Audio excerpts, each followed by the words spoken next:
satu gelar kehormatan bagi orang yang akalnya telah diberikan cahaya oleh Allah yang akan menuntun dia kepada kebaikan. Itu disebut dengan ulul albab. Diteliti oleh para ulama jenis-jenis berfikir, atau dalam bahasa Al-Quran disebut dengan tafakkur. Disimpulkan ada 5 macam tafakkur yang akan memberikan manfaat. Ada khamsatu anwa'. At-tafakkur khamsatu anwa'. Tafakkur ada 5 macam. Yang pertama, at-tafakkur fi ayatillah alladhi yajlibu al-yaqin. Bertafakur terhadap ciptaan-ciptaan Allah akan melahirkan keyakinan. Karena semua ciptaan tentu ada yang menciptakan, tidak mungkin tercipta dengan sendiri. Dan Allah Ta'ala menciptakan alam semesta. Ada matahari, ada bulan, ada bumi, ada langit, bahkan manusia, ada jin, ada malaikat, dan lain sebagainya. Itu menunjukkan begitu dahsyatnya Sang Pencipta dan melahirkan keyakinan bahwa ada yang menciptakannya. Sebab itulah para ulama mengatakan tafakkur terhadap ciptaan-ciptaan Allah alladzi yajlibul yaqin akan membawa kepada keyakinan kepada Allah Subhanahu wa taala. Inna fi khalqis samawati wal ardi wa ikhtilafil laili wan nahar la ayatin li ulil albab. Sesungguhnya di dalam penciptaan langit dan bumi, pergantian waktu antara siang berganti menjadi malam, sungguh terdapat tanda-tanda kebesaran Allah bagi orang-orang yang berfikir. Di situ Allah sebut ulil albab. Cirinya ulil albab alladzina yadhkuruna Allaha qiyaman wa qu'udan wa 'ala junubihim wa yatafakkaruna fi khalqis samawati wal ardh. Senang berfikir tentang penciptaan-penciptaan Allah. Jadi kalau melakukan pendakian gunung, ada yang hobinya mendaki gunung, jangan sekedar mendaki gunung, tapi amatilah ciptaan Allah yang begitu dahsyat,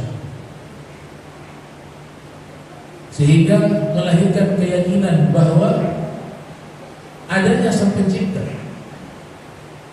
Tidak mungkin sesuatu itu ada, apalagi dengan sedemikian dahsyat ciptaan tersebut, kemudian tidak ada yang menciptakan.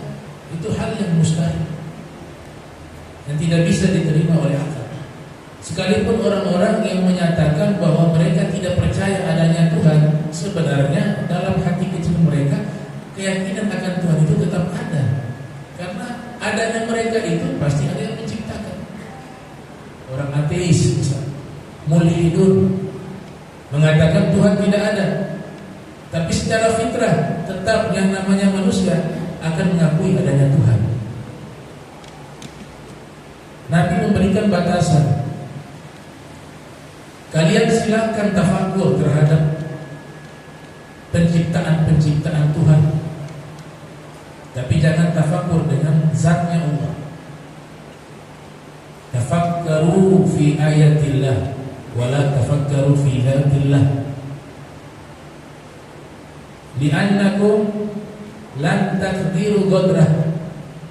Kata Nabi, kalau kalian tafakur tentang Allah, Allah itu bagaimana sih wujudnya, bentuknya bagaimana, kata Nabi, tidak akan mampu kalian. Akhirnya menjadi apa? Satu imajinasi yang merusak kesucian Allah, jadi dosa. Maka cukup yakini Allah ada. Kita gak akan mampu wujudnya Allah seperti apa. Imani Allah wajibul wujud. Allah itu wajib adanya.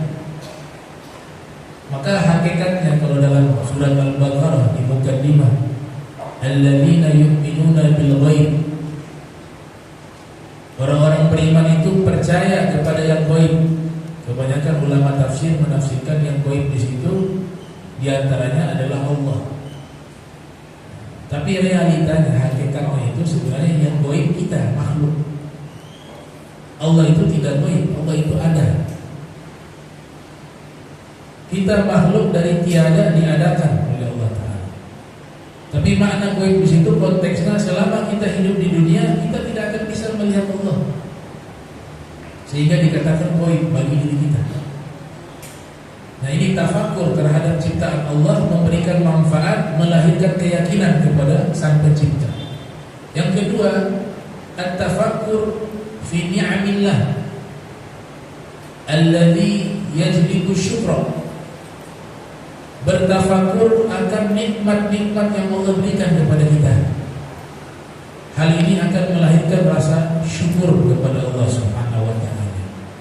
Jangan kita bertafakur nikmat orang, itu jatahnya.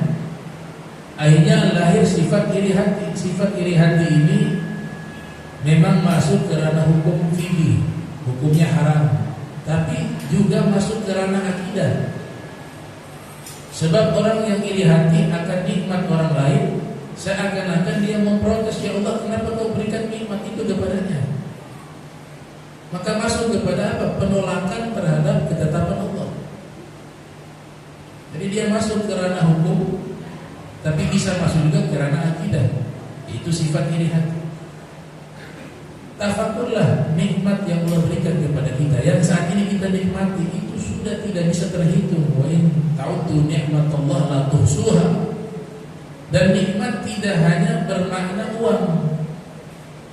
Nikmat tidak hanya bermakna jabatan. Tapi nikmat antum diizinkan bisa menjaga sholat 5 waktu. Itu nikmat besar. Antum dikasih kesehatan. Itu nikmat besar.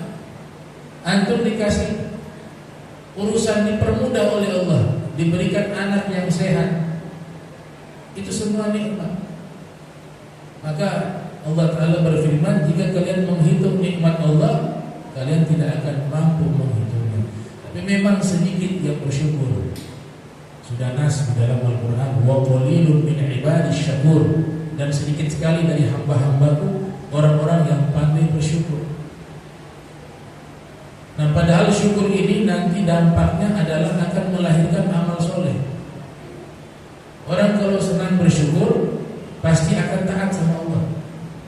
Sebagaimana doa Nabi Sulaiman di surat An-Naml ayat 19, Rabbi auzi'ni an ashkura ni'mataka allati an'amta 'alayya wa 'ala walidayya wa an a'mala shalihan tardahu wa adkhilni bi rahmatika fi 'ibadika shalihin. Nabi Sulaiman berdoa, ya Allah, ilhamkan padaku agar aku senantiasa bersyukur atas nikmat-nikmat yang kau berikan padaku dan kepada orang tuaku, sehingga aku akan beramal soleh. Coba lihat uslub doanya Nabi Sulaiman, diawali dengan apa? Diberikan ilham agar bersyukur terhadap nikmat Allah.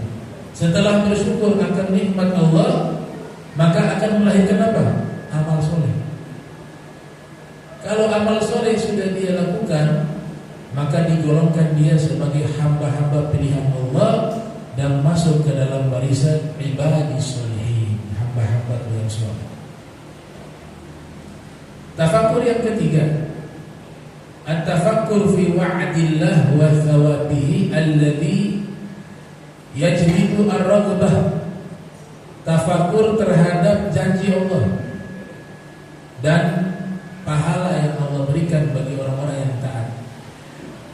Orang tafakur tentang surga, tafakur tentang balasan pahala akan melahirkan semangat dalam beribadah. Apakah salah seorang hamba beribadah untuk mencari surga? Tidak salah, Mas. Sebab Allah sendiri yang mengiming-imingkan surga bagi orang yang taat. Karena Allah tahu manusia ini suka balasan, suka terhadap hadiah. Maka Allah Ta'ala menjanjikan wa'adallahu alladhina amanu. Allah menjanjikan kepada orang-orang beriman wa'amilus shalihat, dan beramal soleh, lahum maghfirah, bagi mereka mendapatkan pengampunan, wa ajrun 'azim, dan pahala yang berlimpah.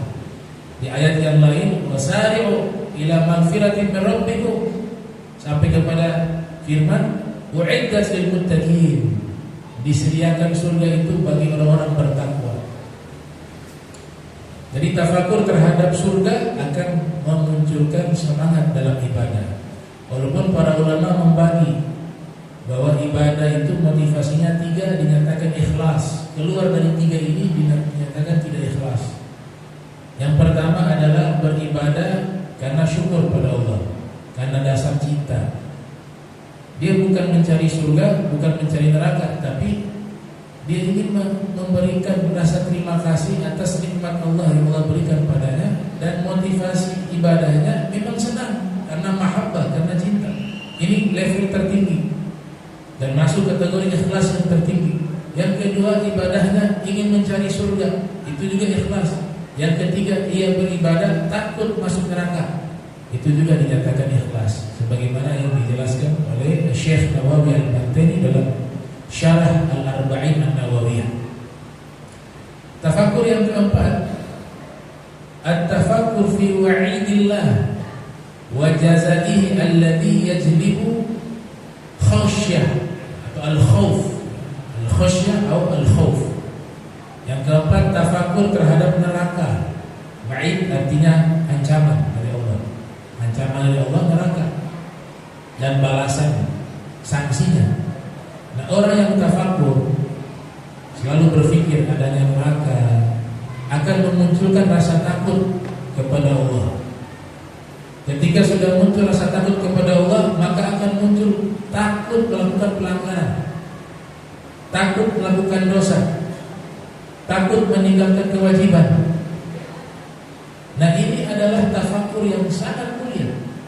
Jadi kalau orang yang senang maksiat, dalam hatinya sudah ada niat melakukan pelanggaran dan kemaksiatan, saat itulah tafakur terhadap neraka dan sanksi dari Allah. Itu akan menghalangi nafsunya untuk melakukan pelanggaran tersebut. Sebagaimana yang Allah Ta'ala firmankan di dalam Al-Quran, "Bu anfusakum wa ahlikumun nar." Takutlah kalian terhadap api neraka atas diri kalian dan keluarga kalian. Terjemahan lainnya, jagalah diri kalian dan keluarga kalian dari api neraka. Di dalam hadis Rasul sallallahu alaihi wasallam bersabda, "Ittaqun nar walau bisyikri tamrah. Faman lam yajid fa bi kalimah thayyibah." Takutlah terhadap api neraka walaupun sedekah sepotong korma, kata Nabi. Kalau memang tidak memiliki sepotong korma, sedekah lewat kalimat yang baik, kata yang baik. Tafakur tentang hal-hal demikian, tentang surga, tentang neraka. Jangan hanya tafakur masalah dunia. Bangun pagi tafakurnya dunia, sepanjang pagi sampai siang tafakurnya dunia. Melahirkan apa? Banyak pikiran. Melahirkan apa? Kesumpekan. Tapi kalau tafakur dengan masalah-masalah akhirat, Imam Haris Al-Muhasib mengatakan melahirkan cahaya dalam hati. Dalam kitab At-Tawahhum yang beliau tulis.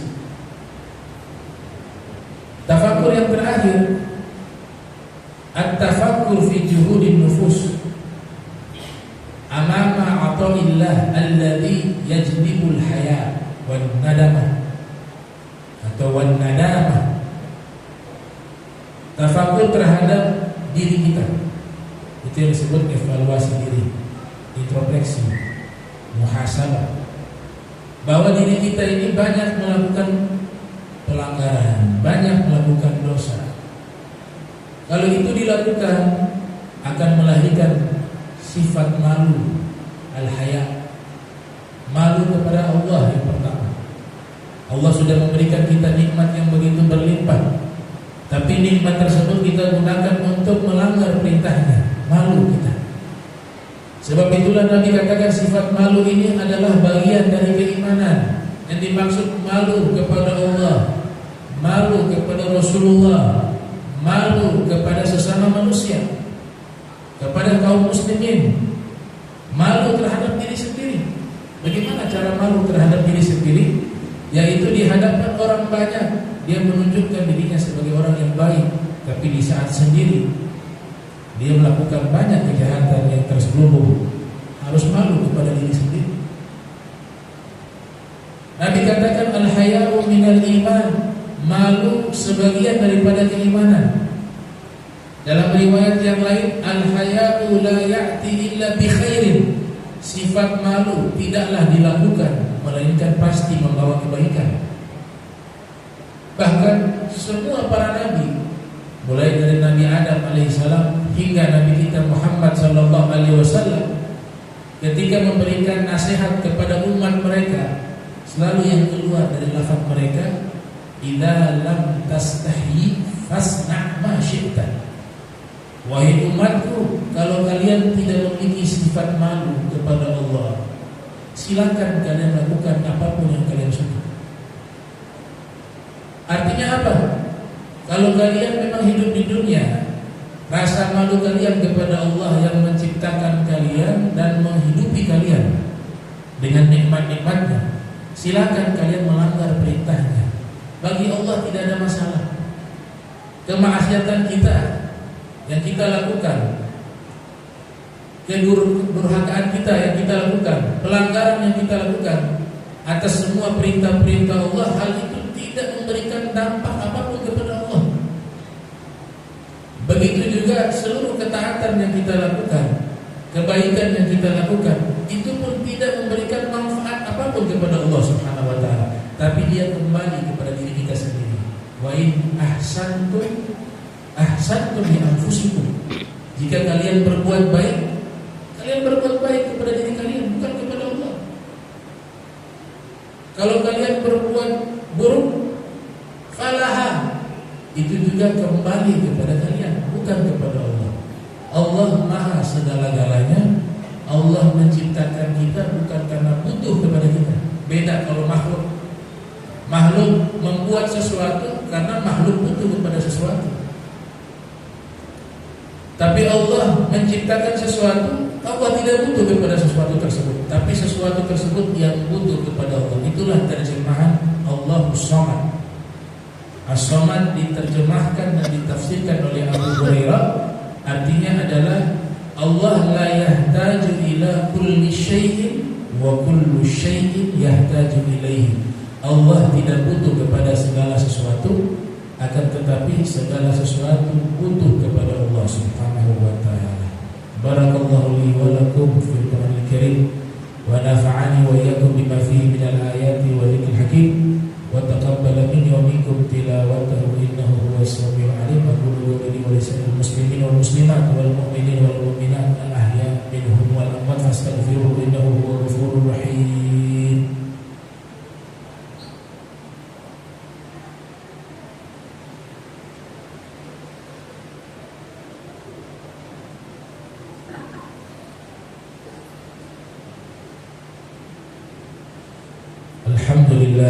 Alhamdulillah rabbil alamin. Allahumma shalli wa sallim ala sayyidina Muhammadin al-fatih lima ughliq wal khatim lima sabaq wal nasiril haqq bil haqq wal hadi ila siratikal mustaqim wa ala alihi wa sahbihi haqqa qadrihi wa miqdarihi al-azim. Amma ba'du, fa ya ayyuhan nas ittaqullaha wa hadil jum'ah wal jama'ah. Faqala Allah subhanahu wa ta'ala ya ayyuhalladzina amanu idza nudiya lis-salati min yawmil jum'ah fas'au ila dzikrillah وَذَرُوا الْبَيْعَ ذَلِكُمْ خَيْرٌ لَكُمْ إِن كُنتُمْ تَعْلَمُونَ فَإِذَا قُضِيَتِ الصَّلَاةُ فَانتَشِرُوا فِي الْأَرْضِ وَابْتَغُوا مِن فَضْلِ اللَّهِ وَاذْكُرُوا اللَّهَ كَثِيرًا لَعَلَّكُمْ تُفْلِحُونَ وَاعْلَمُوا أَنَّ اللَّهَ تَعَالَى صَلَّى عَلَى النَّبِيِّ قَدِيمًا فَقَالَ اللَّهُ سُبْحَانَهُ وَتَعَالَى إِنَّ اللَّهَ وَمَلَائِكَتَهُ يُصَلُّونَ عَلَى النَّبِيِّ يَا أَيُّهَا الَّذِينَ آمَنُوا صَلُّوا عَلَيْهِ وَسَلِّمُوا تَسْلِيمًا.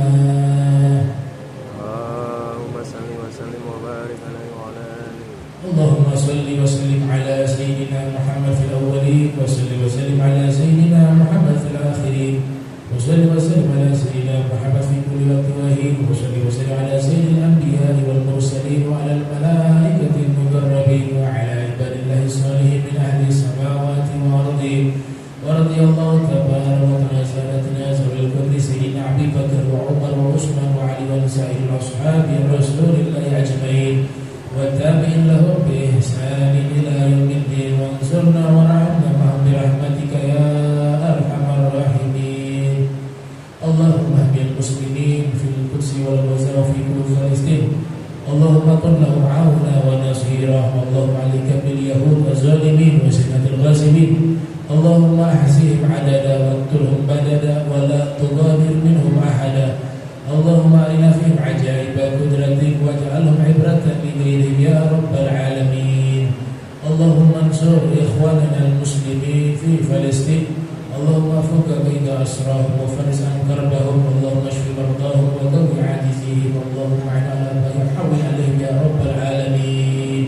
اللهم ادفع عنا والمسلمين الغلاء والبلاء والوباء والفحشاء والمنكر والسيوف المختلفة والشدائد والمحن ما ظهر منها ما بطن من بلدنا هذا خاصة ومن بلد المسلمين عامة إنك على كل شيء قدير.